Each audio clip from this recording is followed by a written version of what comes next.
Sachin GIDC police મથકની હદમાંથી કિશોરીનું અપહરણ કરી દિલ્હી લઈ ગયેલા આરોપી અને ભોગ બનનારે સચિન જીઆઈડીસી પોલીસે શોધી કાઢી અટકાયત કરી સુરત લાવાયા હતા। સુરતની સચિન જીઆઈડીસી પોલીસ પાસેથી મળતી માહિતી મુજબ ફરિયાદીની 17 વર્ષીય કિશોરીને લગ્નની લાલચે મૂળ યુપીનો અને પહેલા સુરતમાં રહેતો તથા હાલમાં ન્યૂ દિલ્હી ખાતે બીજવાસન વિલેજમાં રહેતો પુષ્પેન્દ્ર ઉર્ફે શુભમ રમાશંકર નિષાદ લગ્નની લાલચે ભગાડી ગયો હતો।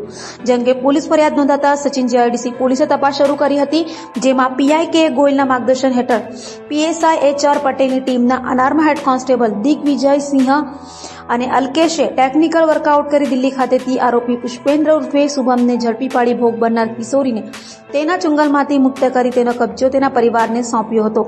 જ્યારે આરોપી પુષ્પેન્દ્ર ઉર્ફે શુભમની ધરપકડ કરી કાયદેસરની કાર્યવાહી હાથ ધરી હતી।